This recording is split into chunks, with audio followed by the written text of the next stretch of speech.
So, good morning mga pare ko. Ayan guys. So, last episode natin guys.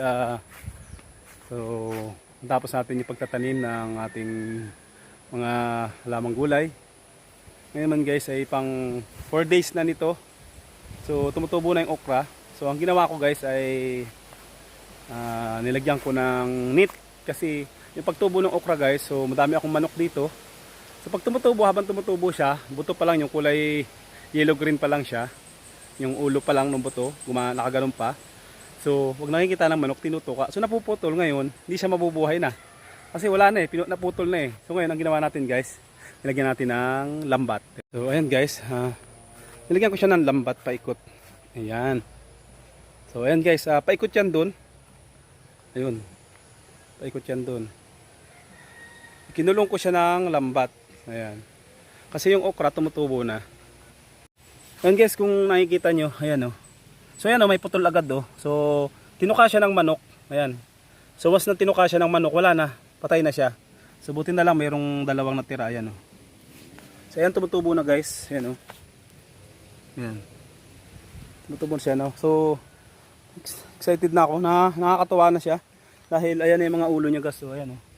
Nakikita nyo yan. Yan o. Yan. So okay na siya.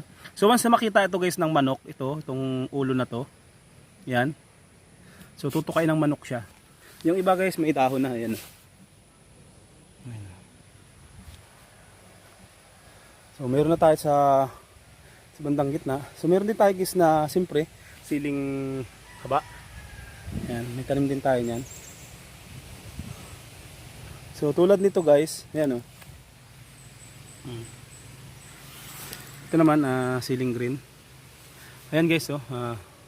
So yung iba may dahon na kasi hindi pare-pareho yung lalim ng ating balon, yung pusok. Kaya yung iba late. Ayan o. Ayan. So ayan guys, nagtuturubuan na yan dyan.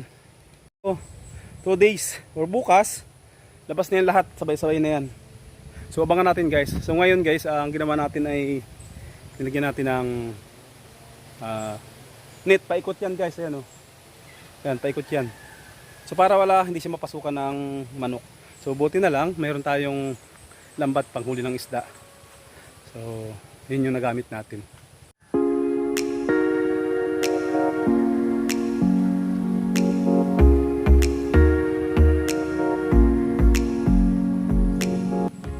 Guys, yung mga sibuyas natin, ayan, okay na oh. Buhay na rin siya. Ito guys yung sibuyas na ginagamit natin, yung panggisa. Kasama niyan bawang. Wala lang tayong bawang. So itong mga talong natin, ayan. So isang linggo pa siguro yan o 5 days. Pwede natin tanggalin yung mga balakbak ng saging. So ayun guys, pang 5 days natin. So abangan niyo yung mga susunod na araw.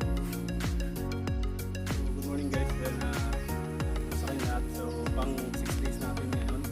So update dun sa ating gulayan. So ngayon guys, natanggalin na natin yung balakbak. So bago na kasi channel ko, don't forget to click subscribe and notification bell button. Tanggalin na natin yung balakbak dahil tubo na siya. Yan, kasi may nakatabing katabing okra. Yan guys, hindi natin.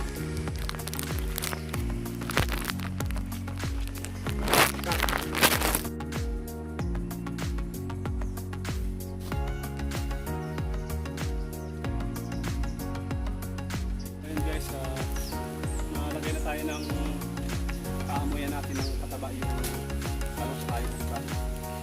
Titimpla tayo guys ngayon sa tubig, titilig natin.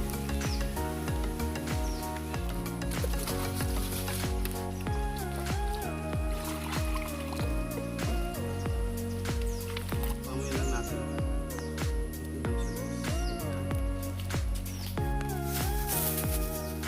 Ito ang urea.